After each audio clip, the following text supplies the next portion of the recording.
आपल्या सर्वांचे पुनश्च एकदा स्वागत करतो. मी जास्त वेळ न घेता आजच्या या व्याख्यानमालेला सुरुवात करतो. आजच्या या संवाद सारथी व्याख्यानमालेचे 130वं पुष्प गुंफण्यापूर्वी मी आमच्या एनजीओ विषयी 2 मिनिटं तिथं माहिती देतो. नंतर आपण आजच्या या व्याख्यानाला सुरुवात करूया.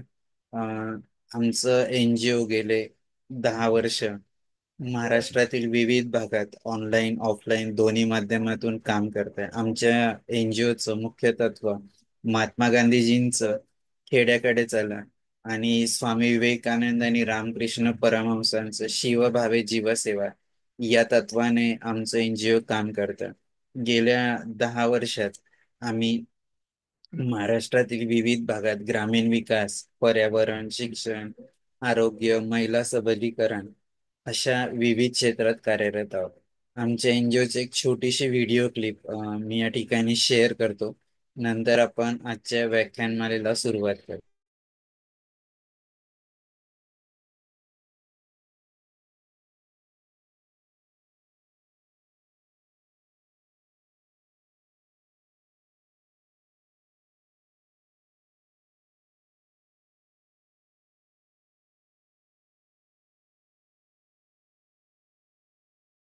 स्वार्थ साधना की आंधी में वसुधा का कल्याण न भूले।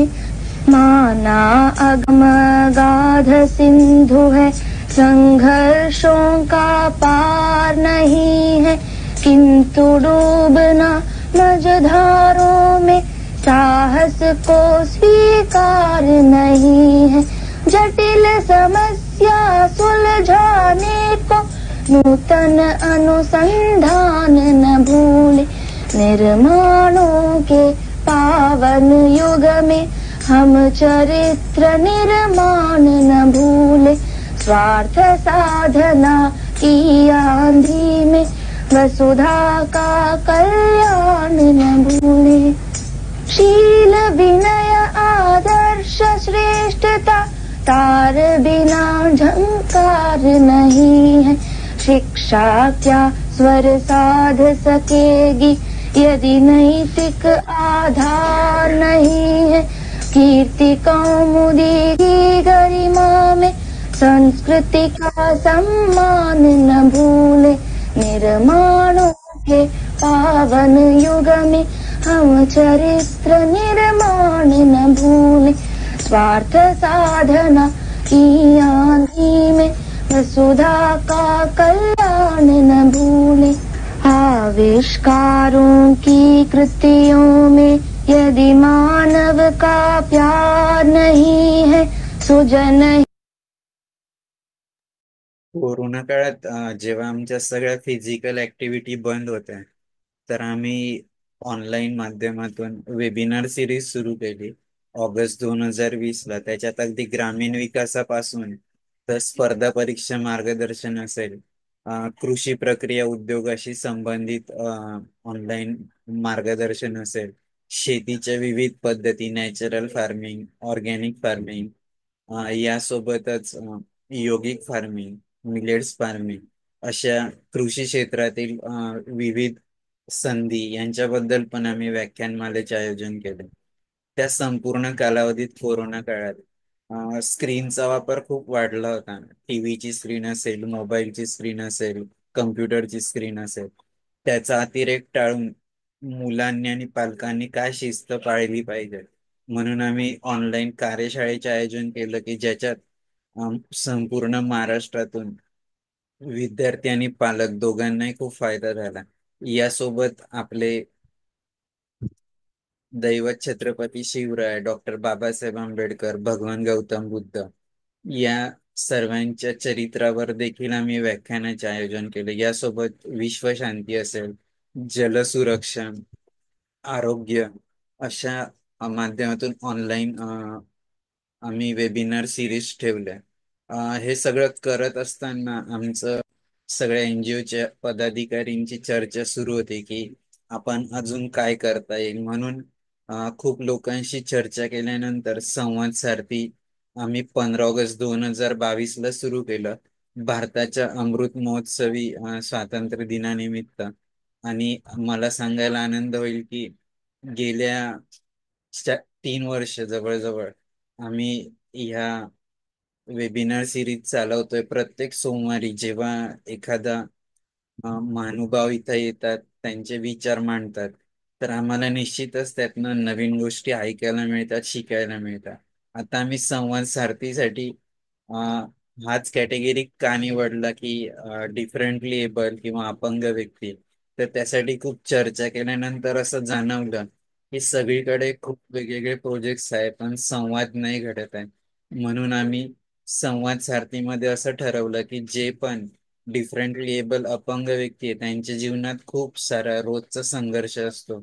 मग संघर्ष करत असताना ते त्यांच्या कमी ओळखून त्यावर कशी मात करतात, आपल्या जीवनाचं बॅलन्सिंग कसं करतात, आपल्या जीवनात त्यांचं जे काही करिअर असेल त्या करिअरमध्ये ते इतरांसोबत स्पर्धा करून त्यांच्या सोबत, कधी त्यांच्या सोबत तर कधी त्यांच्या पुढे जाण्याचा कसा प्रयत्न करतात, हे सगळं जाणून घेण्यासाठी संवाद सारथी व्याख्यानमालेची सुरुवात केली. आमच्या प्रमुख मार्गदर्शिका भावनाताई विस्पुते यांच्या मार्गदर्शनाने आम्ही हे सुरुवात केली. आणि आज आम्ही 130 या पुष्पात पोहोचलो आहोत. प्रत्येक वेळेस जे पण महानुभाव येतात ते त्यांच्या क्षेत्रात मास्टर ब्लास्टर आहेत. त्यांच्याकडून आम्हाला निश्चितच नवीन नवीन गोष्टी त्यांच्या जीवनाबद्दलच नाही तर इतरांनी त्यातनं प्रेरणा घ्यावी अशा गोष्टी ऐकायला मिळतात. त्यातनं नवीन गोष्टी शिकायला मिळतात आणि आमच्या एनजीओला निश्चितच हे इतरांपर्यंत पोहोचवण्याची संधी मिळते. त्याबद्दल निश्चितच आम्हाला अभिमान वाटतो. मी जास्त वेळ न घेता आपल्या आजच्या वक्त्या शश्रुती मॅडमचा परिचय करून देण्यासाठी डॉक्टर अनिता मॅडमला रिक्वेस्ट करतो. मी पुनश्च एकदा सर्वांचे या संवाद सारथीच्या व्याख्यानमालेत ऑनलाईन स्वरूपात स्वागत करतो. Doctor Anita madam. धन्यवाद सर. नमस्कार. संवाद सारथी पुष्प 130. संकल्प फाउंडेशन सामनेर आयोजित संवाद सारथी या वेब संवाद सत्रातील पुष्प 130 आज गुंफले जात आहे. संवाद सारथी या वेब संवाद सत्रातील 130 पुष्प गुंफण्यासाठी आपल्या अपंगत्वावर मात करत क्रीडा क्षेत्रात आपले वेगळे स्थान निर्माण करणाऱ्या नागपूर येथील आंतरराष्ट्रीय जलतरणपटू माननीय श्रुती विनायक नाकोडे मॅडम आज आपल्यास वक्ता म्हणून लाभलेले आहेत. मॅडमचं शिक्षण बॅचलर ऑफ आर्ट्स मध्ये मॅडमचं शिक्षण झालेलं आहे. राज्यशास्त्र, समाजशास्त्र, मानसशास्त्र, हिंदी, इंग्रजी हे विषय घेऊन मॅडम BA झालेले आहेत.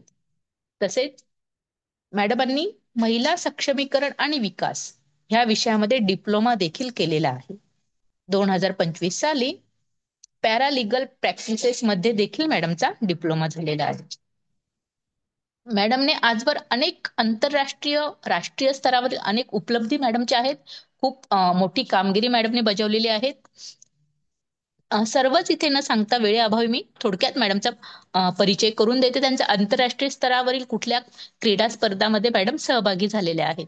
तर जून 2024 मध्ये वर्ल्ड ट्रायथलॉन पॅरा कप पहिले भारतीय कांस्य पदक मिळवणाऱ्या मॅडम आहेत. इटलीमध्ये जी स्पर्धा झालेली ती. तसेच मे 2024 साली वर्ल्ड ट्रायथलॉन पॅरा कप सुवर्ण पदक देखील भारतीय पदक मिळवणाऱ्या महिला आहेत. तसेच जून 2024 मध्ये आशियाई triathlon para championship para Olympic मध्ये देखील मॅडमने सिल्वर मेडल मिळवणाऱ्या पहिल्या भारतीय महिला मॅडम आहेत. तसेच मॅडमने पॅरा पोहणे स्विमिंग मध्ये देखील मॅडमची मोठी अचिव्हमेंट आहे. आशियाई पॅरा गेम्स चीनमध्ये 2000 ऑक्टोबर मध्ये मॅडमने सहभाग नोंदवला आणि त्यामध्ये सुद्धा मॅडमने घवघवीत यश मिळवलेले आहे. मार्च 2023 रोजी आशियाई युवा पॅरा गेम्स मध्ये UK city para swimming world series मध्ये देखील मॅडमने घवघवीत असे यश मिळवलेले आहेत. तसेच डिसेंबर 2021 साली आशियाई युवा para games Indian open para swimming championship मध्ये जागतिक मालिकेमध्ये देखील मॅडमनी चॅम्पियनशिप मिळवलेली आहे. मॅडमला आजवर अनेक मेडले बहाल झालेली आहेत. त्यामध्ये जानेवारी 2014 रोजी झालेले 2 सुवर्ण पदक मॅडमना मिळालेली आहेत. महाराष्ट्र राज्य para Olympic multisport championship Nagpur येथे ही स्पर्धा झाली होती. तसेच मार्च 2015 मध्ये 3 सुवर्ण पदक मॅडमने मिळवलेले आहेत. ते महाराष्ट्र राज्य पॅरा ऑलिम्पिक खेळामध्ये हे 3 सुवर्ण पदक मॅडमला मिळालेली होती. तसेच नोव्हेंबर 2015 मध्ये सोने एक गोल्ड मेडल आणि एक सिल्वर मेडल मॅडमला मिळालेले आहे. आणि ही जी स्पर्धा आहे Aurangabad para Olympic swimming association of Maharashtra यांच्यातर्फे ही स्पर्धा घेण्यात आलेली होती. तसेच मॅडमला ऑक्टोबर 2016 मध्ये 3 गोल्ड आणि एक सिल्वर मेडल मॅडमला मिळालेले आहे. ते para Olympic swimming association of Maharashtra तर्फे. तसेच एप्रिल 2017 मध्ये महाराष्ट्र राज्य पॅरा ऑलिम्पिक जलतरण स्पर्धेमध्ये देखील मॅडमने असे घवघवीत यश मिळवलेले आहेत. तसेच मॅडमने 31 डिसेंबर 2022 आणि 1 जानेवारी 2023 रोजी महाराष्ट्रातील कळसुबाईच्या सर्वोच्च शिखरावर चढाई करण्याचा विक्रम देखील मॅडमने मिळवलेला आहे. हे फक्त थोडक्यात मी इथे मांडलं आहे. मॅडमचा याही पेक्षा खूप मोठा परिचय आहे. वेळेअभावी मी इथे थोडक्यात मॅडमचा परिचय मांडलेला आहे. तर अशा ह्या ज्या वक्त्या आहेत माननीय शश्रुती विनायक नाकोडे मॅडम. भारतासाठी खेळ माझ्या हृदयातील मेळा, भारतासाठी खेळ माझ्या हृदयातील मेळा ह्या विषयावर आपल्याशी संवाद साधणार आहेत. चला तर मग आपणही संकल्प फाउंडेशनच्या संवाद सारथी या वेब संवाद उपक्रमात सहभागी होऊया आणि अडथळ्यांवर मात करत पुढे जाण्यासाठी नवीन ऊर्जा मिळवूया. तर अधिक वेळ न घेता मी पुढील सूत्रे विशाल सरांकडे सोपविते. धन्यवाद. धन्यवाद डॉक्टर अनिता मॅडम. मी पुनश्च एकदा सर्वांचे स्वागत करतो आणि शश्रुती मॅडमला विनंती करतो की त्यांनी त्यांचा जीवन प्रवास आमच्या सोबत शेअर करावा. खूप खूप स्वागत आहे मॅडम. प्लीज अनम्यूट आणि स्पीक. सगळ्यात पहिले सगळ्यांना नमस्कार. आणि संकल्प फाउंडेशनचा धन्यवाद की त्यांनी मला आपल्या मंचावर संधी दिली बोलण्यासाठी. ऍक्च्युली संकल्प फाउंडेशनचे आय थिंक विशाल सर माझ्या आईसोबत 2 वर्षापासून कॉन्टॅक्ट करत होते की मी यावं आणि आपलं जर्नी शेअर करावं. बट त्यावेळेस शेड्यूल काही असा टाईट होता की मी ते नाही करू शकली. बिकॉज 23-24 दोन्ही वर्षामध्ये खूप कॉम्पिटिशन्स होते. इनफॅक्ट यावर्षी सुद्धा आहेत. बट तरी मग विशाल सरांचा फोन यायचा तर मम्मी म्हणाली दॅट बेटा करून घे. सो दॅट्स वाय मग आता या याच्यावर मंचावर विशाल सरांच्या मदतीनं मी उपस्थित आहे. So thank you for that. त्याच्यानंतर अनिता मॅडमचं पण धन्यवाद. त्यांनी खूप चांगलं इंट्रोडक्शन दिलंय. पण सगळ्यात पहिले मी सांगू इच्छिते की मी हे अचीवमेंट्स आहेत, बट मला याच्यापेक्षा पण खूप जास्ती अचीव करायचं आहे आपल्या लाईफमध्ये. तर आपला सगळ्यांचा आशीर्वाद माझ्यावर राहील हीच माझी आशा आहे. तर आता जसं एका नॉर्मल फॅमिलीमध्ये माझा जन्म झाला. माझे पप्पा गव्हर्नमेंट ऑफिसर आहे. गव्हर्नमेंट फॉरेस्ट डिपार्टमेंटमध्ये काम करतात आणि माझी आई हाऊसवाईफ आहे. मला दादा आहे, तो माझ्यापेक्षा 6 इयर्सनी मोठा आहे. तर माझी जी डिसेबिलिटी आहे ती जन्मापासूनच होती. त्याच्यानंतर आई-बाबा मला खूप हॉस्पिटल्समध्ये घेऊन गेले, इकडे-तिकडे ट्रीटमेंटसाठी. त्याच्यानंतर माझे खूप सारे सर्जरीज झाले. माझं लास्ट ऑपरेशन तेव्हा झालं जेव्हा मी 10 वर्षाची होती.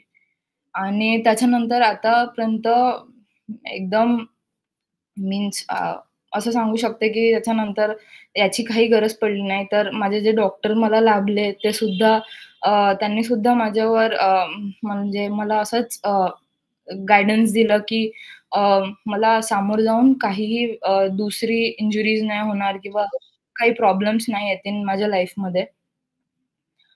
Doctor T. श्रीधर त्यांनी माझे सगळे सर्जरीज केले. ते मुंबईमध्ये ऑल इंडिया इन्स्टिट्यूट ऑफ जे हाजी अलीच्या समोर आहे मेडिकल रिहॅबिलिटेशन, त्याच्यामध्ये ते होते.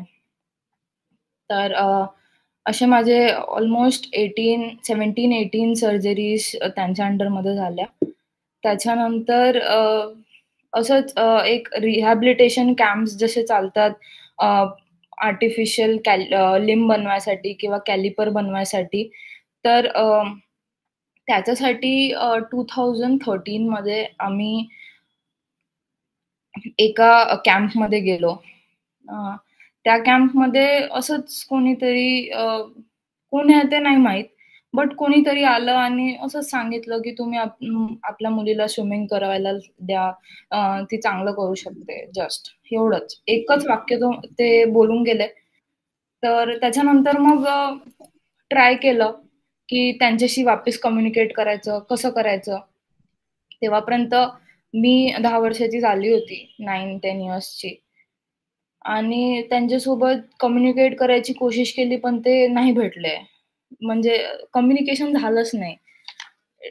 त्याच्यानंतर मग बाबांचा ट्रान्सफर तर औरंगाबादला झाला होता. तर मम्मी मला स्विमिंग पूलला घेऊन जायची. काही दिवस तर स्विमिंग पूलच्या म्हणजे बाहेरच म्हणायचे, "इथे अशा मुलांना नाही शिकवत, तर तुम्ही जा बा." त्याच्यानंतर एक दिवस स्विमिंग पूलच्या बाहेर विक्रम भोसले सर भेटले. तर ते माझे फर्स्ट कोच. त्यांनी मला कडेवर धरून पाण्यामध्ये उतरवलं आणि मला स्विमिंग शिकवलं. ते म्हणजे असं कडेवर धरून मला शिकवायचे ना, म्हणजे स्पेशल फीलिंग लहानपणामध्येच त्यांनी मला दिली. असं दुसऱ्या कोणत्या मुलाला नाही करायचे, पण मला ती स्पेशल फीलिंग भेटली. स्पेशल ट्रीटमेंट भेटली. त्याच्यानंतर राजू बोरकर सरांकडे पण मी ट्रेनिंग केली. म्हणजे जे शिकण्याचं असते ते स्टेज त्यांच्याकडे पण झालं. कामगार कल्याण स्विमिंग पूल नागपूर तिथे माझं स्पोर्ट्सची जर्नी चालू झाली. त्याच्यानंतर कॉम्पिटिटिव्ह ट्रेनिंग म्हणजे मी शिकली. 1-2-3 महिन्यामध्ये मी शिकली. मग एक किस्सा आठवला. स्विमिंग करायला जात होती. तोंडात पाणी जायचं, नाकात पाणी जायचं, खोकला यायचा. एकदा तब्येत खराब झाली. त्याच्यानंतर तब्येत तर ठीक झाली. मम्मी जेव्हा पण म्हणायची, "चल स्विमिंगला जायचं." मम्मा आज नाही. मम्मा आज नाही. असं करत मग मम्मीला थोड्या दिवसानंतर समजलं, की अरे ही तर अव्हॉइड करायची कोशिश करते. मग मम्मा एक दिवस जबरदस्ती घेऊन गेली. तर त्याच्यानंतर अ, मग वापस झिरोपासनं स्टार्ट केलं आणि मग मजा यायला लागलं. मग असं वाटायचं यार कधी तो 1 तास येईन 24 तासामधला आणि मी स्विमिंग करायला जाईन.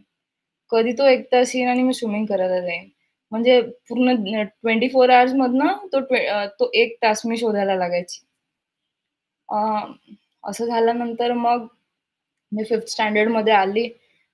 त्याच्यानंतर माझं कॉम्पिटिटिव्ह हे चालू झालं. मी एका क्लबशी जुडली, डॉल्फिन क्लब. जिथे डॉक्टर संभाजी भोसले, आनंद भोसले, जयप्रकाश दुबळे सर यांचं मला मार्गदर्शन लाभलं.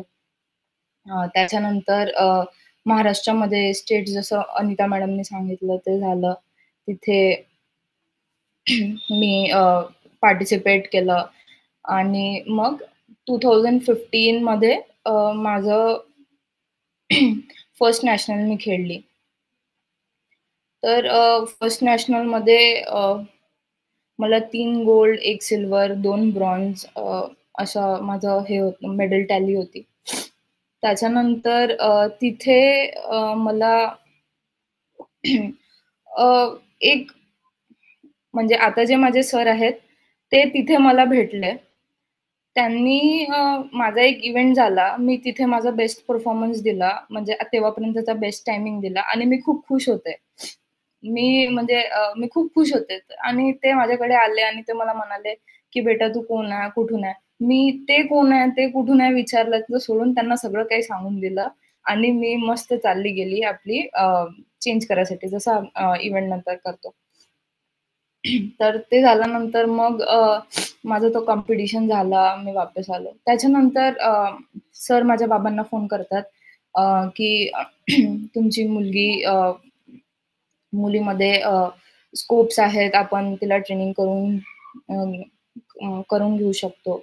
आणि त्याच्यानंतर मग माझं सिलेक्शन होते एका असेसमेंट कॅम्पसाठी. तो होते जून 2016 मध्ये. तर तिथे खूप वेगवेगळ्या स्टेट्समधून मुलं येतात. माझ्यासारखेच मुलं राहतात. काही-काहींची तर डिसेबिलिटी माझ्यापेक्षा पण क्रिटिकल असते. आता या कॅम्पमध्ये यायच्या आधीपर्यंत माझ्यासाठी स्पोर्ट्स जस्ट ओके ठीक आहे, मजा येते. वॉव! मेडल भेटला रे वॉव! असंच होतं. कॅम्पमध्ये आल्यानंतर सरांना बघून त्यांचा ऑरा आणि त्यांचं जे अचीव्हमेंट होतं ते ऐकून अरे नाही यार, असं बनायचं आहे. हे म्हणजे मनामध्ये आलं आणि मग त्याच्यातून मला इंटरनल मोटिव्हेशन भेटला, की नाही यार, ही ती लेव्हल आहे जिथे पोहोचायचं आहे. आणि मग मी त्यांच्या अंडरमध्ये ट्रेनिंग करायला आता त्या कॅम्पमध्ये तो 21 डेजचा कॅम्प होता. तिथे आई-बाबांना सोडून मी फर्स्ट टाईम 21 डेजसाठी त्या कॅम्पमध्ये होती आणि तिथे मला खूप काही शिकायला भेटलं. त्याच्यानंतर मग मी सरांकडे ट्रेनिंगसाठी गेली तेव्हा कोलकातामध्ये.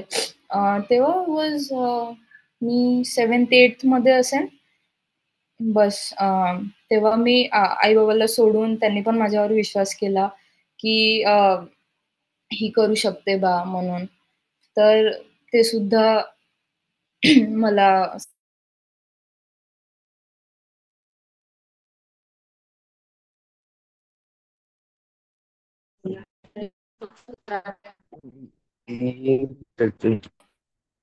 माझ्यावर त्यांनी विश्वास ठेवला, की मी अ, करू शकेन बा. पाणी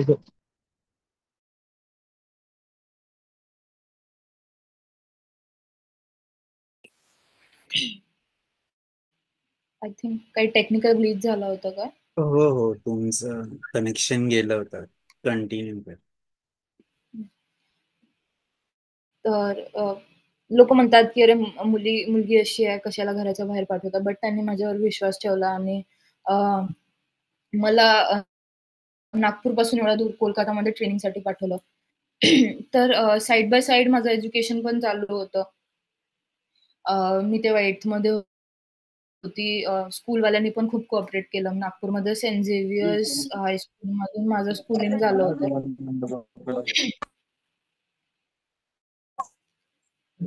त्याच्यानंतर मी 10th पास केला. मी सरांकडे ट्रेनिंग करत होती. 2-3 नॅशनल्स खेळून झाले होते. अ, कोरोना पिरियडमध्ये मग माझं जसं 10th झालं तसं कोविड आला. माझी बाबांची तेव्हा ट्रान्सफर नाशिकला होती. आम्ही नाशिकला शिफ्ट झालो. अ, माझं स्कूलिंग मग तेव्हा केवीमध्ये केंद्रीय विद्यालय नाशिकमधनं झालं. अ, त्या पिरियडमध्ये कोविडमुळे आम्ही स्विमिंग पूल तर सगळे बंद झाले होते आणि स्विमिंग पूल्स बंद होते, तर स्विमिंग काही व्हायची नाही. आम्ही घरी लँड ट्रेनिंग करायचो. तेव्हा माझ्या 10thच्या स्कोरनी माझे पप्पा खूप खुश झाले होते, तर पप्पांनी मला ट्रेडमिल गिफ्ट केला होता. तर मग मी त्याच्यावर रनिंग करायला स्टार्ट केलं. घरी रोडवर किंवा जी सायकलिंग करायला मी दादासोबत जायची, बाबांसोबत जायची. तर असं करत आम्ही आमचा फिटनेस मेंटेन केला. मग एक 2021 मध्ये कॉम्पिटिशन आली ट्रायथलॉनची. तो फर्स्ट ट्रायथलॉन नॅशनल होता इंडियामध्ये. तर ट्रायथलॉन असं स्पोर्ट्सबद्दल खूप जणांना माहीत नसते, मी सांगते. अ, ते स्विमिंग, सायकलिंग आणि रनिंग या तिन्ही स्पोर्ट्सचं कॉम्बिनेशन आहे. जसं माझा इव्हेंट जो आहे त्याच्यामध्ये 750 मीटर स्विमिंग, 20 किलोमीटर सायकलिंग आणि 5 किलोमीटर रनिंग असं हे एवढं डिस्टन्स आहे. तर मग जेव्हा फर्स्ट नॅशनलची हे झाली, तर मग माझे कोच त्यांनी मला सजेस्ट केलं, की आपण स्पोर्ट स्विच करूया. कारण की स्विमिंगमध्ये माझे मी ज्या लेव्हलपर्यंत पोहोचू शकते, दॅट इज ते ट्रायथलॉनमध्ये जिथपर्यंत पोहोचू शकते त्याच्यापेक्षा कमी होतं. म्हणून त्यांनी मला गाईड केलं, की आपण ट्रायथलॉनला स्विच करूया. याच्यामध्ये मी खूप सामोरं जाऊ शकते. तर मग कोविड तो पिरियड होता जेव्हा मी स्विमिंगपासून ट्रायथलॉनमध्ये ट्रान्झिट केलं आणि आता मी स्विमिंग पण करते आणि ट्रायथलॉन पण करते. तर मी दोन्ही कॉम्पिटिशन्समध्ये पार्ट घेते. ट्रायथलॉनमध्ये 2021 मध्ये मी फर्स्ट नॅशनल केला. त्याच्यानंतर 22 मध्ये एशियन गेम्स होता. ज्याच्यामध्ये मी स्विमिंगसाठी रिप्रेझेंट करायचं विचारामध्ये होती. अ, ते चालू होतं. त्याच्यानंतर आणि 2022चा जो एशियन गेम तो 23 मध्ये पोस्टपोन झाल्यामुळे थोडासा शेड्यूल प्लॅनिंग बिघडला. बट माझ्या सरांनी ते खूप चांगल्याने माझ्यासाठी मॅनेज केलं. आम्ही 2023 मध्ये एशियन चॅम्पियनशिपला गेलो होतो. उझबेकिस्तानमध्ये जी झाली आणि तिथे मी सिल्वर मेडल देशासाठी जिंकला.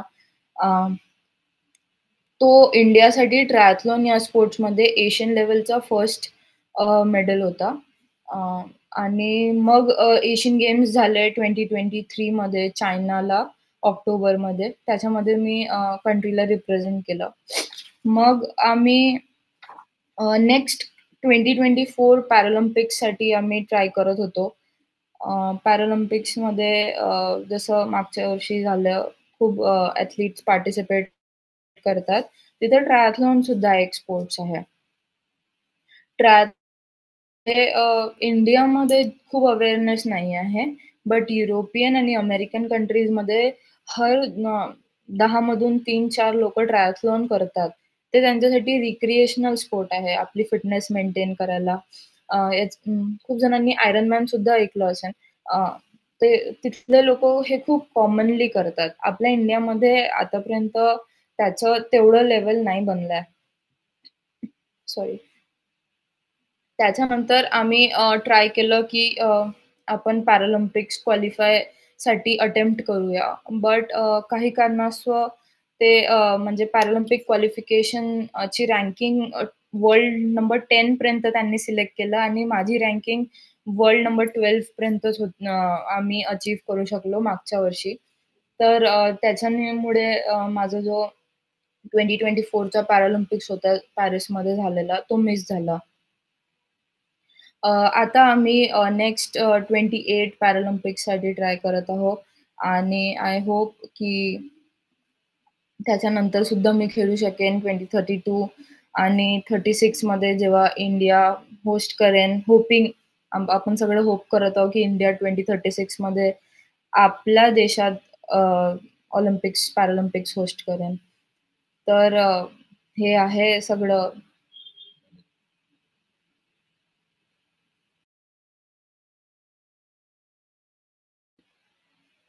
अजून मी सांगू इच्छिते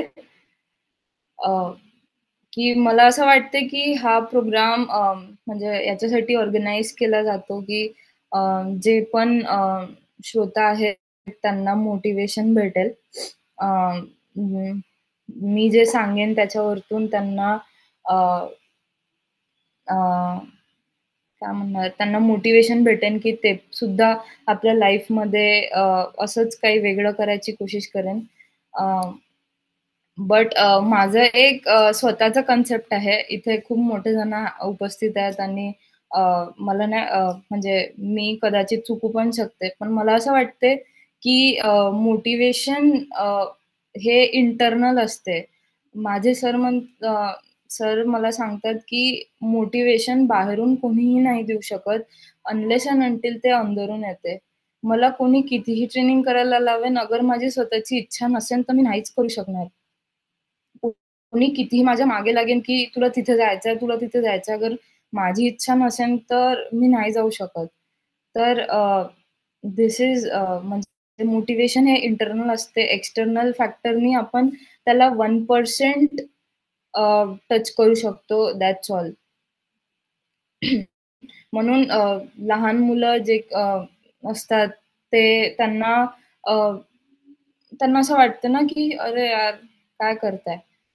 बट जेव्हा ते तीच गोष्ट रिपीटेडली करतील, त्यांच्या मनामध्ये त्याची आवड निर्माण होईल आणि त्याच्यानंतरच ते स्वतः त्याला चूज करू शकतील, की नाही ह्याच्यात मला चांगलं वाटत आहे. कारण की जेव्हापर्यंत तुम्ही त्या गोष्टीला मनातून आवड त्यांना ती गोष्ट मनातून आवडणार नाही, तेव्हापर्यंत त्याच्यामध्ये मास्टरी करणं खूप मुश्किल आहे. लोकं पी-एच-डी करतात ना, यार मला या टॉपिकमध्ये करायचं आहे, नाहीतर नाही. नाहीतर ते रिअटेम्प्ट करतात. सेम टॉपिक पाहिजे. एम-डी करायसाठी सेम मला माझाच विषय पाहिजे, दुसरा नाही पाहिजे. कारण त्याला त्याच्यामध्ये आवड असते.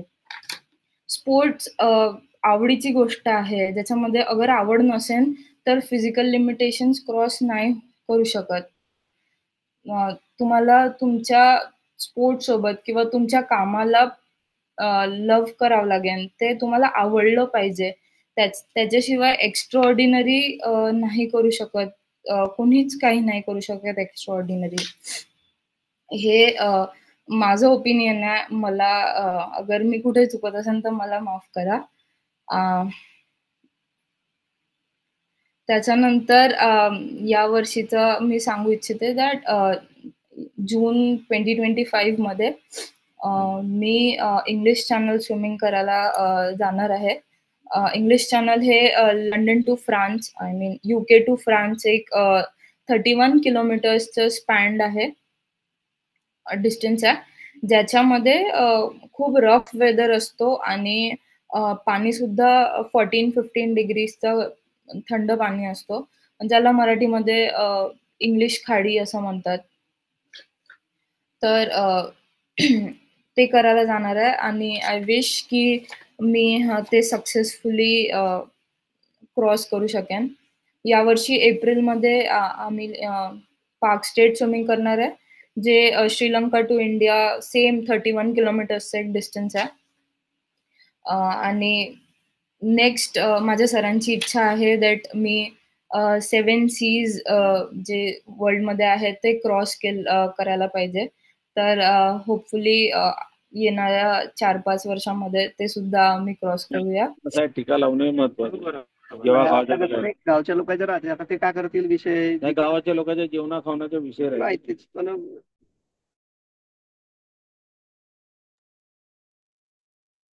हा बोला शश्रुतीजी, ते कोणीतरी मध्ये बोलत होतं. No problem sir. तर असं पुढच्या वर्षी म्हणजे माझ्या सरांचं असं म्हणणं आहे की असं काही करा जे लोक विचार करायला बाध्य होतील की "अरे यार यांनी हे कसं केलं, करणं कसं केलं", हा क्वेश्चन लोकांच्या मनामध्ये आलं पाहिजे. नेक्स्ट इयर सायकलिंग एक्सपिडिशन करण्याचे पण प्रोग्राम्स करणार आहे सर डिझाईन माझ्यासाठी. आणि दॅट्स ऑल. विशाल सर तुम्ही सांगा अजून मी काय बोलावं. खूप छान शश्रुती मॅडम, तुमचं नक्कीच प्रेरणादायी असं व्यक्तिमत्व आहे. या सगळ्या जसं तुम्ही म्हटलात की अगदी एक 10 वर्षाचे असल्यापासून स्विमिंग कडे वळलात आणि आता त्या करिअर मध्ये आहात.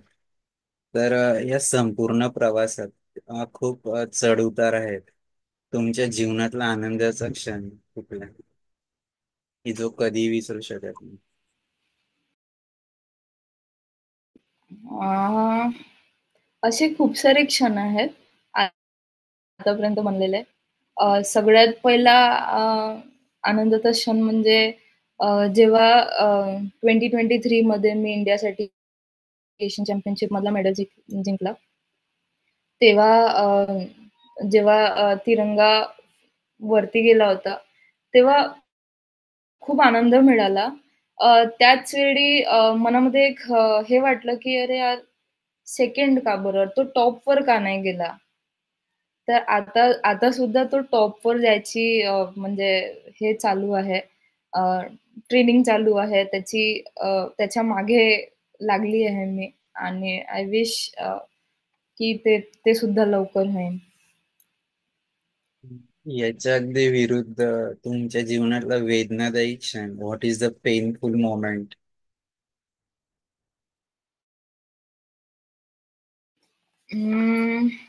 पेनफुल मोमेंट इज 2 आहेत. ॲक्चुअली जसं मी सांगितलं, मी 2017 मध्ये घरातून बाहेर निघून कोलकातामध्ये ट्रेनिंग करायला गेली. आई-वडिलांनी खूप पेन्स घेतले. त्यांनी आपल्या हृदयावर गोटा ठेवला. मी सुद्धा तेवढ्या लहान वयामध्ये बाहेर गेली, एका वेगळ्या कल्चरमध्ये अ, गेली. वेगळे लोकं मिळाले, नवीन लोकं मिळाले. अ, वेगळं फूड कल्चर, वेगळं लँग्वेज कल्चर, सगळं काही वेगळं. आणि त्याच्यानंतर मी ट्रेनिंग करत होती सकाळ-संध्याकाळ जसं राहते. त्याच्यानंतर 2018 मध्ये एशियन गेम्स होणार होते. तर त्याचे सुद्धा ट्रायल्स झाले होते आणि मी एशियन गेम्स थोड्या मायक्रो सेकंडसाठी मी क्वालिफाय नाही करू शकले. तर that was the most painful आणि कारण म्हणजे मला असं वाटत होतं, की माझ्या आई-वडिलांनी एवढं पेन घेतलाय माझ्यासाठी, माझ्या सरांनी एवढं पेन घेतलंय माझ्यासाठी. अ, ते एकदम असं चाललं गेलं. मी क्वालिफाय नाही करू शकले. ते मला म्हणजे त्या एजमध्ये खूप वाईट वाटलं होतं. त्याच्यानंतर सेकंड वॉज लास्ट इयर जेव्हा मी 2 वर्ल्ड रँकिंगमुळे पॅरिस क्वालिफाय नाही करू शकली. तर दीज आर द 2 मोमेंट्स. या संपूर्ण प्रवासात जसं तुम्ही अगदी 2 उदाहरणं सांगितले. एक तर तुम्ही एका कॅम्प मध्ये गेलात, तिथं तुम्हाला स्विमिंग बद्दल एक व्यक्ती आली आणि त्यांनी माहिती दिली आणि तुम्ही स्विमिंग मध्ये आलात.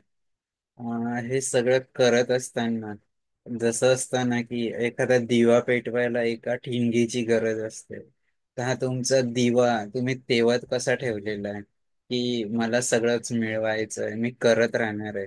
आणि जसं तुम्ही सांगितलं की हे सगळं आतून वाटायला पाहिजे, हे सगळं आतून कसं वाटतं तुम्हाला, ते खूप महत्वाचं आहे जाणून घेणं. आणि संवाद सारथीचा मुख्य उद्देश हाच है कि खुद से खुदा तक संवाद, जिसमें सारे लोग इन्वॉल्व हो, me and family, me and my self, me and career, और ये जर्नी खुदा तक जाना चाहिए. तो या सगळ्या याच्यात तुम्हाला हे सगळं मेंटेन कसं ठेवतात, ही सगळी ऊर्जा, एनर्जी, त्याबद्दल नक्कीच बोलू. Me and my self made journey. माझी जर्नी कधीही सेल्फ मेड नाही आहे. माझ्या जर्नीच्या मागे माझे आई-वडील, माझी फॅमिली, माझे सगळे कोचेस, टीचर्स, अ, त्यांचा मला सहयोग होता आणि आता सुद्धा आहे.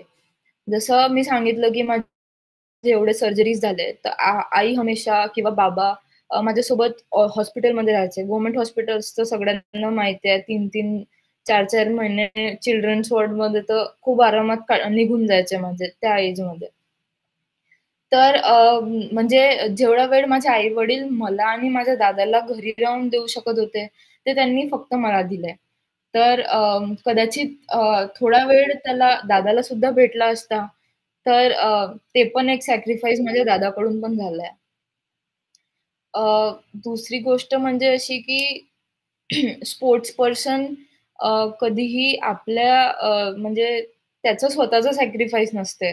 एका ॲथलीटच्या मागे त्याचं सॅक्रिफाईस, त्याच्या पेरेंट्सचं सॅक्रिफाईस, अ, त्याच्या कोचेसचं सॅक्रिफाईस, ह्या सगळ्यांचं सॅक्रिफाईस मिळून अ, एक ॲथलीट तयार होतो.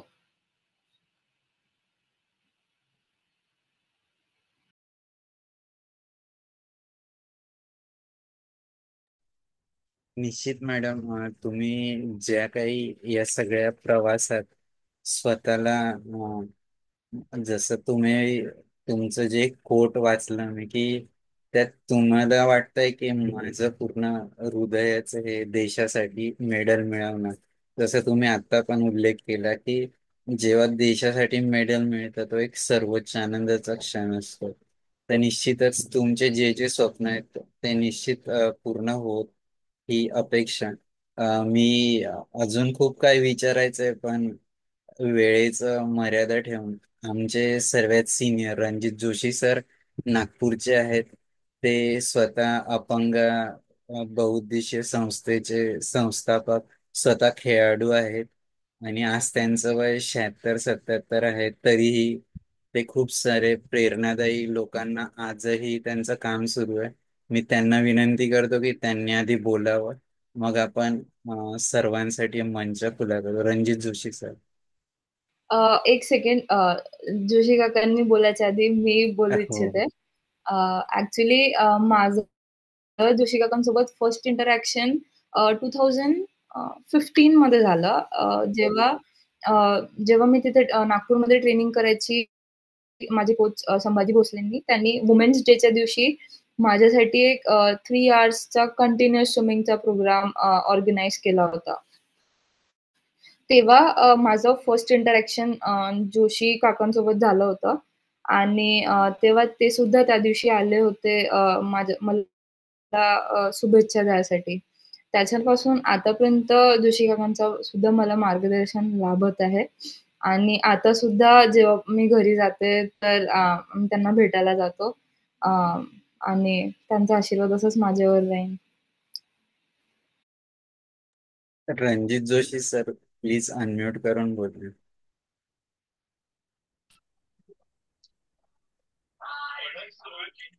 आता श्रुतीबद्दल काय बोलू मी. एक तर पहिले सगळ्यात मोठं तिच्या आई वडिलांना, म्हणजे ज्यांनी जे मोटिवेशन म्हणतो, श्रुती म्हणे स्वतःचं मोटिवेशन पाहिजे. आपल्या सगळ्यांना पहिले मोटिवेशन कोणाचं मिळतं? आई वडिलांचं.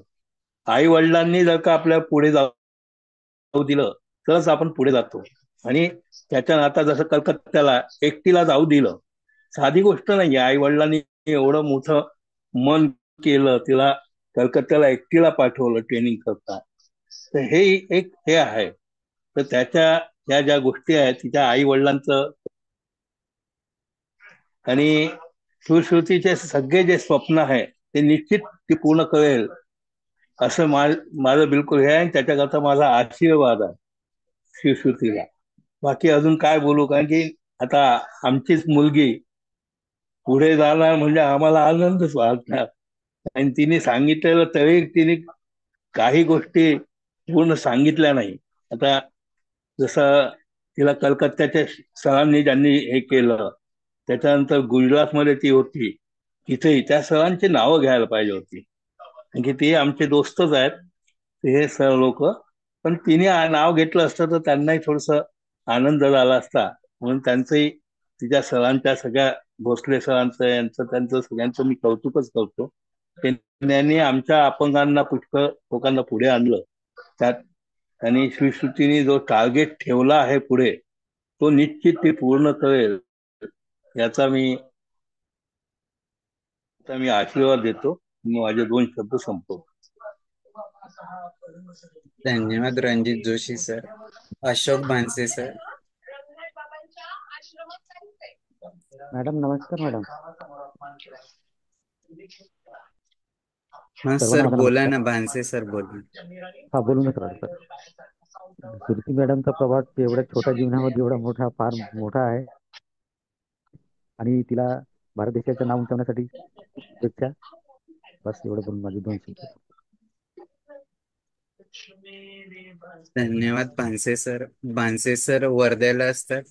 ते वन विभागातच होते, रिटायर झाले आणि ड्युटीला असतानाच त्यांचा एक पाय अँप्यूट झालाय.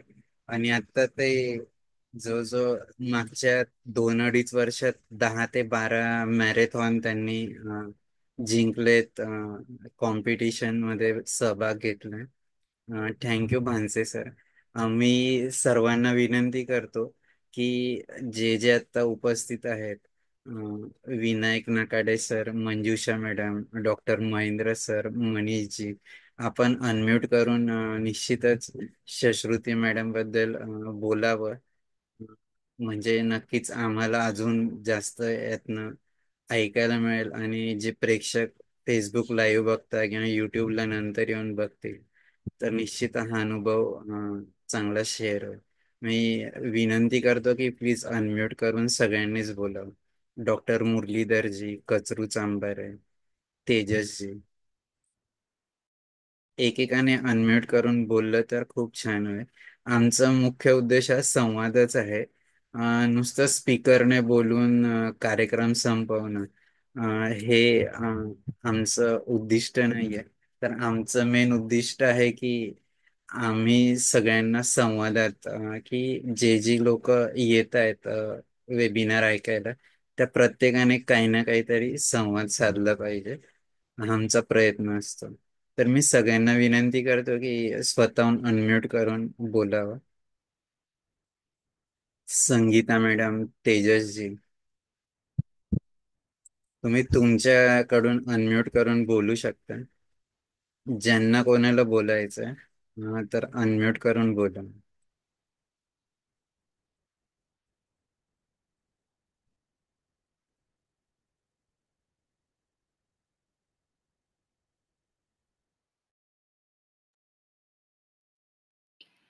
सर ऍक्च्युली मलाच थोडंसं बोलायचं आहे. बोलले ना, बोला ना. म्हणजे सगळ्यात पहिले तर मी मला स्पीचेस द्यायची सवय नाही आहे आणि स्पेशली मराठीमध्ये आता थोडंसं बाहेर राहू राहू थोडं थोडं वीक झालं, जास्ती नाही थोडंसं. तर म्हणजे वर्ड जसे आठवत नाही, मधामध्ये इंग्लिश हिंदी सगळं काही नाही, येऊन जात. मी ते म्हणणार होतो तुम्हाला की तुम्हाला मराठीला प्रॉब्लेम असेल, हिंदी किंवा इंग्रजीत बोला. आम्हाला काही प्रॉब्लेम नाही. नाही तर म्हणून म्हणजे मी एक लिस्ट बनवली होती की हे बोलायचं आहे, हे बोलायचं आहे. बोलण्यामध्ये मी ते अर्ध खाऊन घेतलं. ते असं आहे. जसं जोशी काकांनी म्हणाले की मी कोचेसचे नाव नाही घेतलंय. बट नागपूरमध्ये संभाजी भोसले सर, जयप्रकाश दुबडे सर, आनंद भोसले सर, विक्रम सर ज्यांनी मला कडेवर घेऊन स्विमिंग शिकवलं, राजू बोरकर सर जे आता आपल्यासोबत नाही आहे, त्यांची 2 वर्ष आधी डेथ झाली. यांच्याकडे मला मार्गदर्शन लाभलं.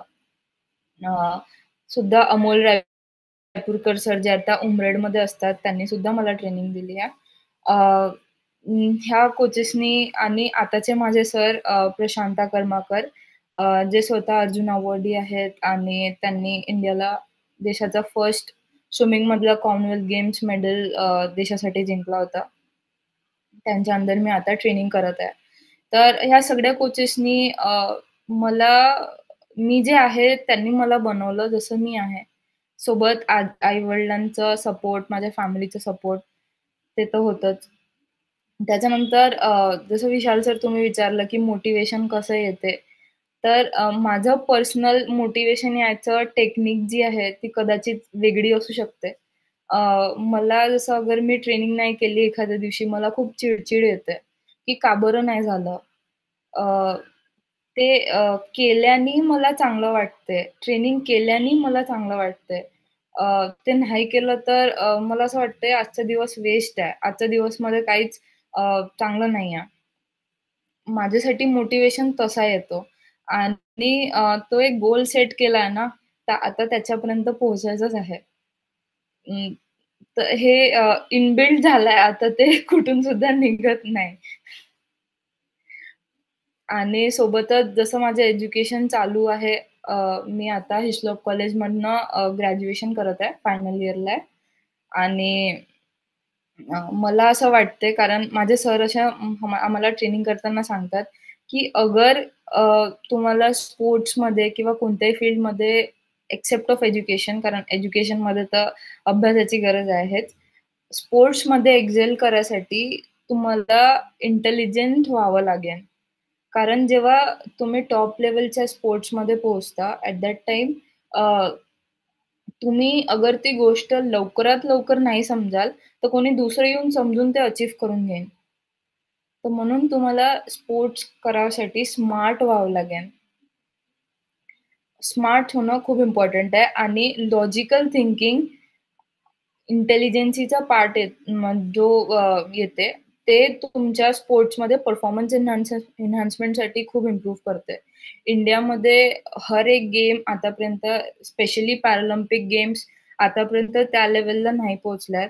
बट फॉरेन कंट्रीजमध्ये खूप जास्ती सायन्सचं इन्व्हॉल्वमेंट असतो ट्रेनिंगमध्ये. त्यांच्याकडे हर एक गोष्टी अनालाइज केल्या जातात. हर बायोमेकॅनिकल ॲस्पेक्टला अनालाइज केलं जाते. वी होप दॅट इंडियामध्ये सुद्धा हे खूप लवकरात लवकर येईल.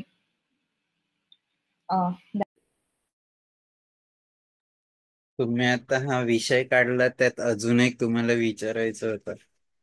जसं तुम्ही या खेळाकडे करिअर म्हणून बघतात की पॅशन म्हणून बघतात, दॅट इज द इम्पॉर्टंट. मग जर हे पॅशन असेल तर what is your career direction, त्याबद्दल पण बोला.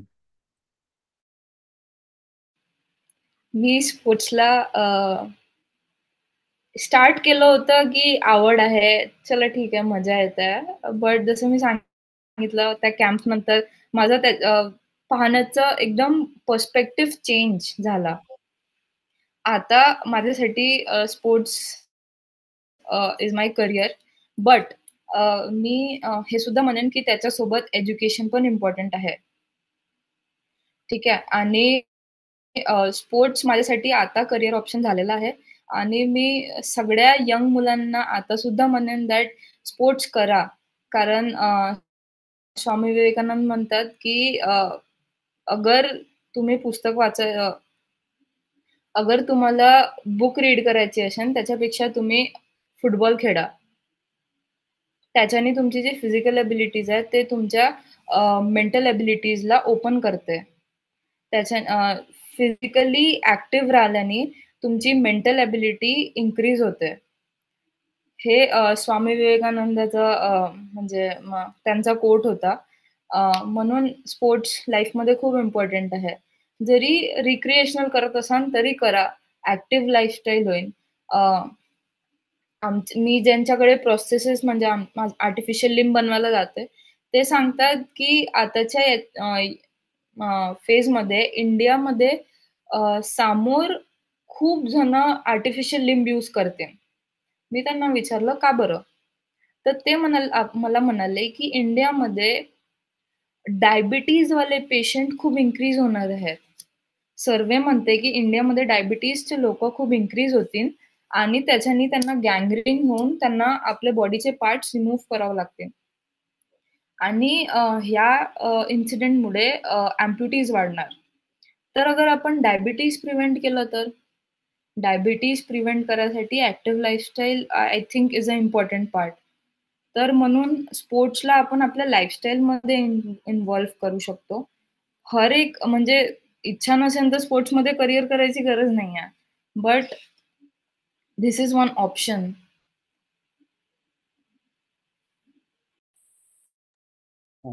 खूप छान शश्रुतीजी. मी जेवढे पण आपल्या सोबत श्रोते आहेत त्यांना अनम्यूट करून बोलायला सांगतो. स्पेशली विनायक सर आणि तुमच्या आई असतील तर त्यांना पण विनंती करतो की त्यांनी बोलावं. निश्चितच त्यांची प्रेरणा तुमच्यासाठी खूप महत्वाची आहे. विनायक सर.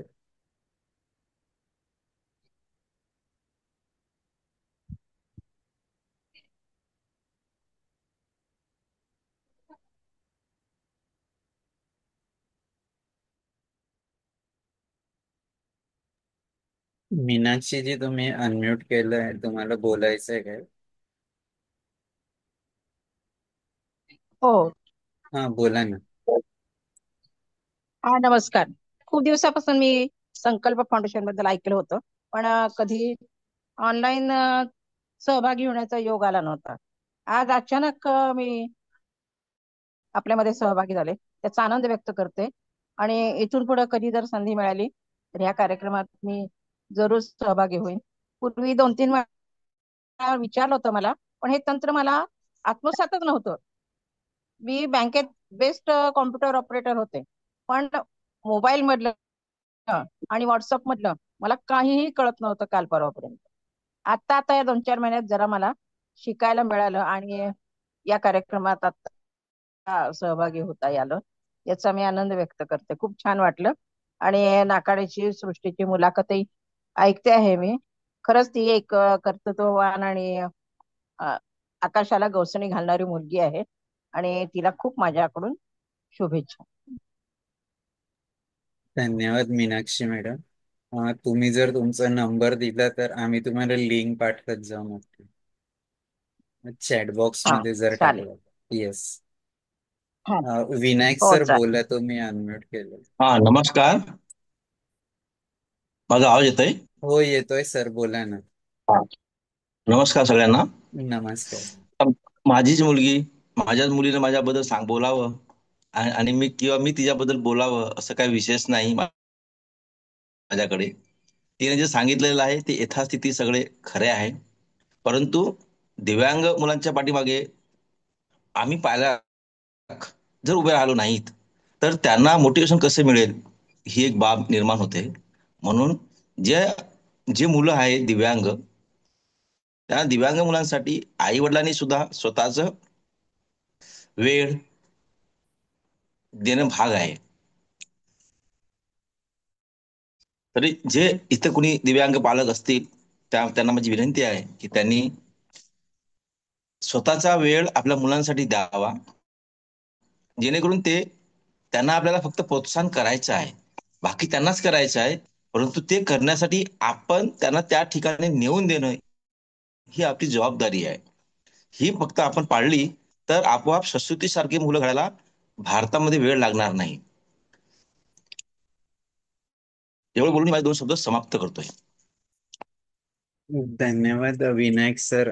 तुम्ही खरोखर तुमच्या या सगळ्या सपोर्टला खूप खूप सॅल्यूट. कारण तुम्ही जर प्रेरणा दिली नसती तर आज इतकं मोठं करिअर अचीव करणं, इतक्या सगळ्या संधी च सोनं करणं हे जमलं नसतं. जसं रणजित जोशी सर म्हटले की प्रत्येक डिफरंटली एबल व्यक्ती मागे त्यांच्या परिवाराचा आणि विशेषतः आई वडिलांचा खूप मोठा सिंहाचा वाटा असतो, की जो तुम्ही अगदी म्हणजे न थकता न थांबता कंटिन्युअसली तिच्या मागे राहिलात.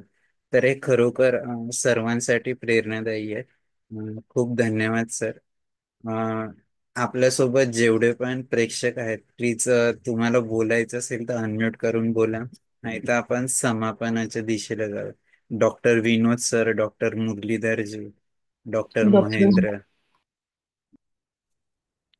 बोला हॅलो. डॉक्टर मुरलीधरजी. सर, आपलं खूप खूप छान अभिनंदन.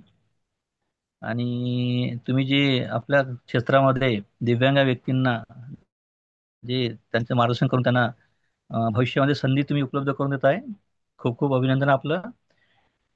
हे झालं सर आपलं सिटीमध्ये झालं. सिटीमध्ये सर्व क्रीडा स्पर्धा म्हणा की दिव्यांगाच्या म्हणा क्लब्स असतात, पण खेड्यापाड्यामध्ये हा नसतो सर. तर आपल्या संस्थेला अशी विनंती आहे की तालुका प्लेसवर एखाद कॅम्प घेऊन 4 दिवसाचं जे तालुक्यातले जे किंवा खेड्यातले जे दिव्यांग विद्यार्थी आहेत त्यांना आपल्याला काही करता येईल का, याबद्दल थोडासा विचार करावा. थँक्यू. सर एकच सांगावं असं वाटतं, आमच्या या ग्रुपमध्ये काही स्पीकर असे आहेत की ते स्वतः वेगवेगळ्या गावांना जाऊन कॅम्प घेत असतात. ते स्वतः खेळाडू आहेत आणि जरी ते खूप स्पर्धेत न भाग घेतात, ते स्पर्धेच्या मागे जसं खेळाडू उभं करायला गुरूंचा खूप हात असतो, तर असे कार्य नाही करणारे आमच्या ग्रुपमध्ये खूप लोक आहेत. ते ऑलरेडी नाही, हे काम खूप छान पद्धतीने करताय. नक्की त्यांच्याशी तुमचा संपर्क साधून देऊ, तुम्हाला जिथं वाटतंय तिथं ते मामानी अरेंज. तर मामानी विषय काढला होता गाव आपल्या मामाने आपण एक संस्था ओपन करू म्हणे आणि त्या ठिकाणी आपण हा उपक्रम राबवू म्हणे. ओके. मामा बोलले होते आमचे, मामा लागतात ते माझे. बरं बरं. मी पण कोरचीलाच आहे, स्पोर्ट टीचर आहे मी पण. Okay sir. हा हां हां. हा सर. ओके तर सर. श्रुतीला परत समोरच्या वाटचालीसाठी शुभेच्छा. थँक्यू. Yes sir. थँक्यू विशाल सर. सर, हां. विशाल सर, हां बोला sir. Para sports association Nagpur हां हां. म्हणून मी त्याचा सेक्रेटरी आहे. ओके. आणि नागपूर जिल्ह्यामध्ये आम्ही याचा आता पाठपुरावा चालू आहे आमचा. हां हां. तर तरी पण दिव्यांगाच्या पाठीमागे आपल्याला सर्वसामान्य माणसाला उभं राहणं ही काळाची गरज आहे. येस सर, नक्की.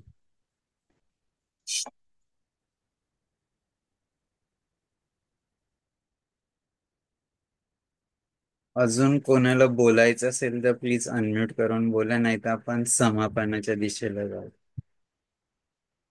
डॉक्टर महेंद्रजी, मनीष केसरवानी, तेजस, डॉक्टर विनोद, संगीताजी. जर तुम्हाला बोलायचं नसेल तर आपण आजच्या सत्संगाची सांगता करूया. अं, निश्चितच शश्रुतीजी, तुम्ही जे, हा बोला विनायक सर.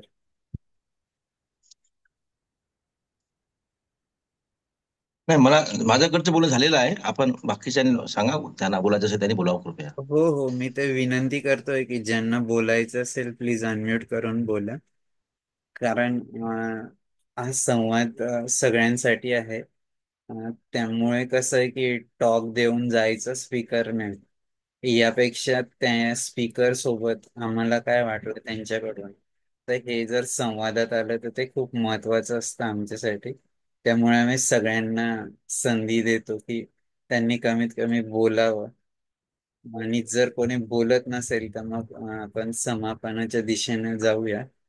निश्चितच शश्रुतीजी, तुम्ही जे तुमचा जीवन प्रवास आमच्या सोबत शेअर केला, हा खरोखर आमच्यासाठीच नाही तर जी पण लोक हे सगळं फेसबुक लाईव्ह नंतर युट्यूबला बघतील त्यांना निश्चितच प्रेरणा मिळेल.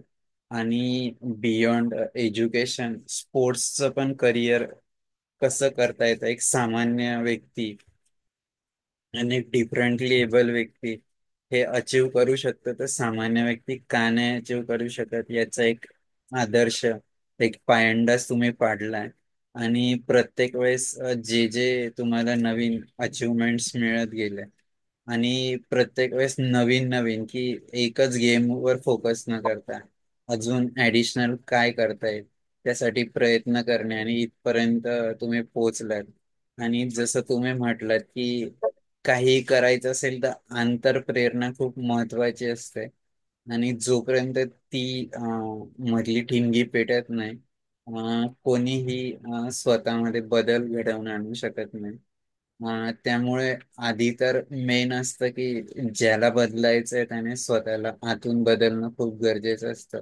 ते तुम्ही स्वतः सिद्ध केलं आणि करतायत, आणि प्रत्येक वेळेस हे सिद्धतेसाठी तुम्ही सज्ज असतात, तयार असतात. जसं प्रत्येक खेळाडूला प्रत्येक गेम मध्ये तयार राहूनच उतरावं लागतं, तर तसं तुम्ही नुसतं खेळच नाही तर जीवनाच्या या मार्गक्रमणात स्वतःला एक खेळाडू म्हणूनच नाही तर एक छान व्यक्ती म्हणून प्रत्येक वेळेस तयार ठेवतात. आणि जे काही समोर येत आहे त्या प्रत्येकाला लढा देत त्याला मात देण्याचा प्रयत्न करतात. की जे म्हणतात ना की स्पिरिट ऑफ स्पोर्ट पर्सन, ते तुमच्यात फक्त खेळातच नाही तुमच्या जीवनात पण आहे. हे सगळं आज आम्हाला इथं शिकायला मिळालं तुमच्याकडून. निश्चितच तुमच्या जे जे काही स्वप्न आहे ते लवकरच पूर्ण हो. आणि भारतासाठी अभिमानाचा क्षण असेल जेव्हा तुम्ही भारतासाठी मेडल्स आणणार आहात, तर तो तुमच्यासाठीच नाही. आणि एक दुसरी गोष्ट, आतापर्यंत जेवढे खेळाडू आले त्यांच्याकडून आम्हाला कळलंय की जेव्हा ते खेळासाठी उतरतात ते स्वतःसाठी नाही खेळत तर देशासाठी खेळतात. जेव्हा नॅशनलला असेल तर राज्यासाठी खेळतात.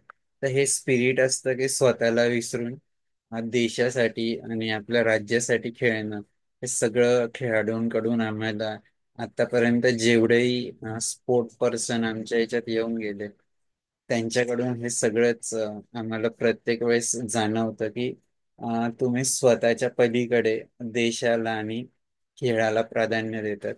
तर निश्चितच मॅडम, तुम्हाला खूप खूप शुभेच्छा. तुम्ही जो महत्वाचा वेळ दिला आमच्या संपूर्ण टीम कडून, संकल्प फाउंडेशन आणि संवाद सारखी तुमचं ऋण व्यक्त करतो.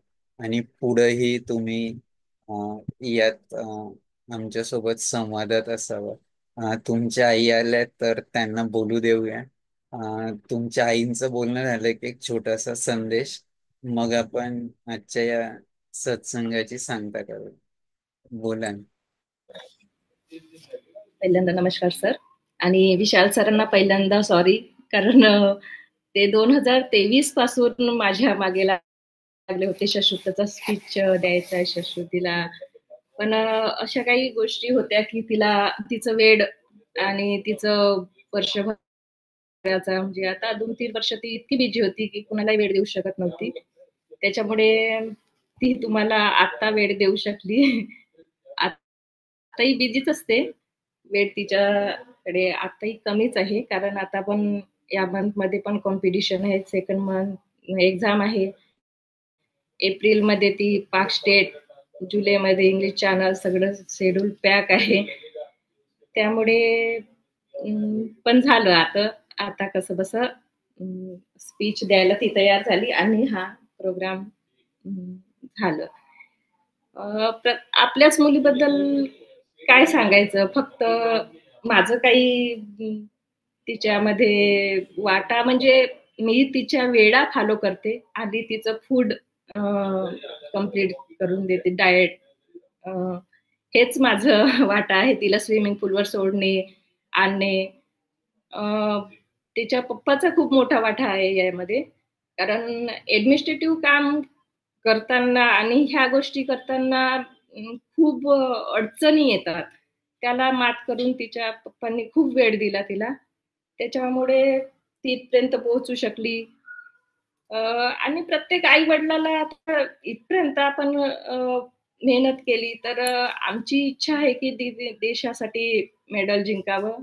तिचे प्रयत्न तर सुरूच आहेत, पण आम्हाला वाटते की तिच्या नावाने फ्लॅग उंचावावा, तो तेव्हाच आम्ही धन्य होणार. अजून एक काय म्हणावं त्याला, आम्हाला दोघांनाही स्विमिंग येत नाही.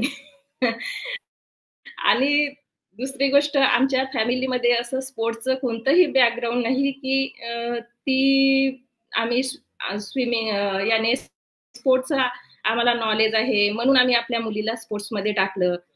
असं फॅमिलीमध्ये किंवा माझ्या फॅमिलीमध्ये आणि माझ्या मिस्टरांच्या फॅमिलीमध्ये असं कोणतंही बॅकग्राऊंड नाही की स्पोर्ट्सचं नॉलेज आम्हाला आहे. पण असंच ते कोणीतरी भेटलं आणि त्यांनी अचीव केलं. त्यांना पण जिथं कुठं असेल त्यांना आम्ही धन्यवाद करते. अजूनही आम्ही त्यांना शोधण्याचा प्रयत्न केला. नागपूरमध्ये त्यांनी ऍड्रेस दिला होता, तिथे जाऊन वारंवार, पण अजूनही आम्हाला ते मिळालेले नाहीत. आणि जिथं कुठं असतील ते त्यांना थँक्यू. आणि काय बोलू आता, आपल्याच मुलीबद्दल आपणच बोलायचं हे काही खूप वावगं नाही. धन्यवाद मॅडम. शश्रुतीजी, जाता आता एक छोटासा मेसेज सर्वांसाठी, मग आपण प्रार्थनेने आजच्या या सत्संगाची सांगता करूया.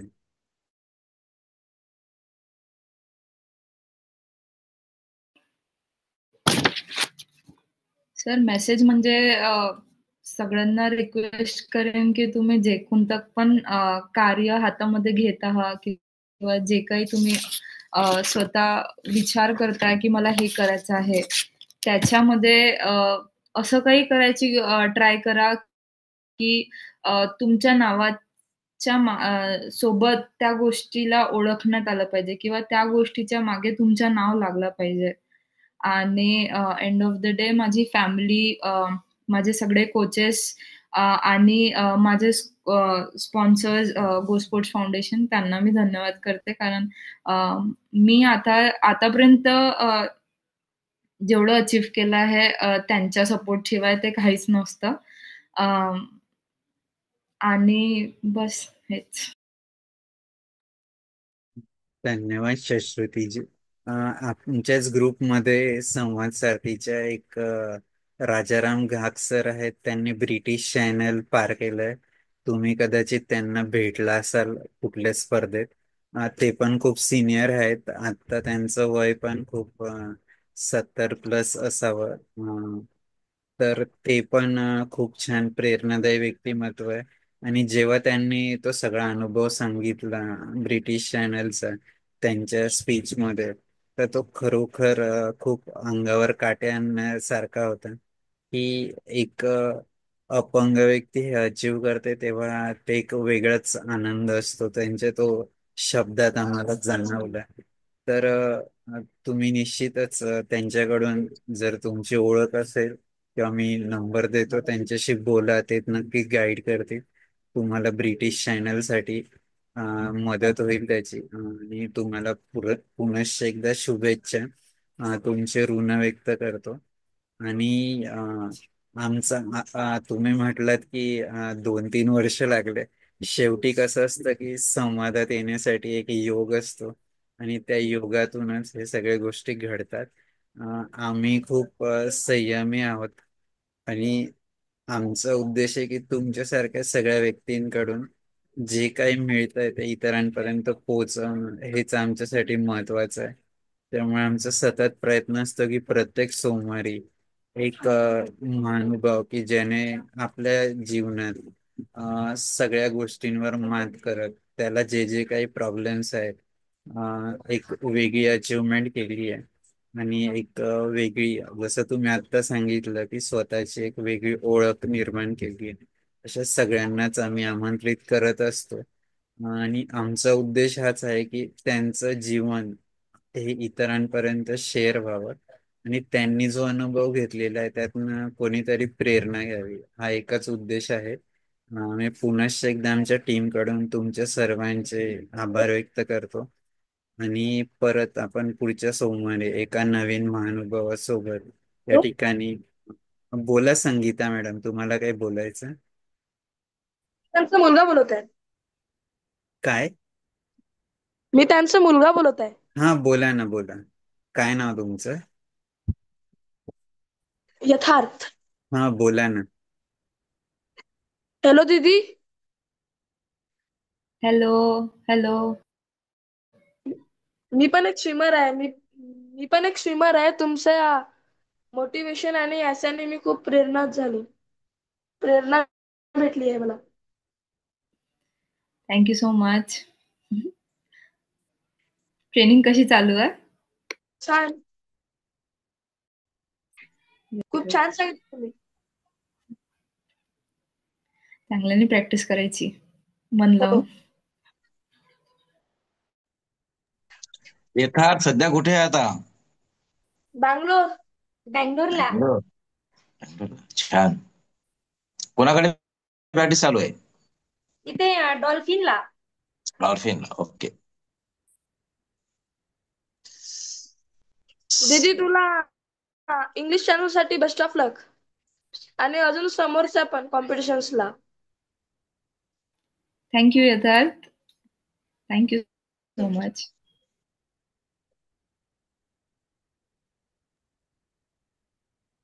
धन्यवाद येतात. निश्चितच. विशाल हा, सर, बोला. घागसरांचं नाव घेतलं. म्हणजे नॅशनलला जायचं, स्टेट कॉम्पिटिशन, नॅशनल कॉम्पिटिशनला आम्ही जातो. त्यांच्यासोबत पण माझी भेट होते. तर त्यांच्याकडून पण गायडन्स भेटतो इंग्लिश चॅनल बद्दल, जसं तुम्ही बोलले. तर त्यांच्यासोबत कनेक्शन आहेत. नाही, संवाद साधतेमुळे मला खूप लोकांशी संपर्क येतो आमचा. त्यामुळे ज्यांना जे जे काय माहिती असतं ते सांगणं हे आमचं काम आहे. आणि कसं आहे की यातनं कोणाला काय भेटणार आहे ते आम्ही पण नाही ठरवत. आणि जर कोणी विचारलं की ह्या पद्धतीचे व्यक्ती आहेत का, तर त्यांना सांगायला काही अडचण नाही. आणि हे सगळं आमचं ओपन सोर्स आहे की सगळ्यांनी यावं. आणि हे सगळ्यांसाठी आमचं नाहीये. आम्ही असंच म्हणतो की आता 130 जेवढे संवाद सारथीचे महानुभाव आहे ते सगळे आमचेच आहे. आणि या सगळ्यांच्यातूनच प्रेरणा आम्हाला सतत मिळत असते. तर निश्चित पुनश्च एकदा तुमचे ऋण व्यक्त करतो. एक छोट्याशा प्रार्थनेने आजच्या ह्या कार्यक्रमाची आपण सांगता करू. सर्वे भवन्तु सुखिनः, सर्वे सन्तु निरामया, सर्वे भद्राणि पश्यन्तु, मा कश्चित् दुःखभाग् भवेत्. ओम शांती शांती शांती. खूप खूप धन्यवाद सगळ्यांचे. पुनश्च शुभरात्री सर. शुभरात्री.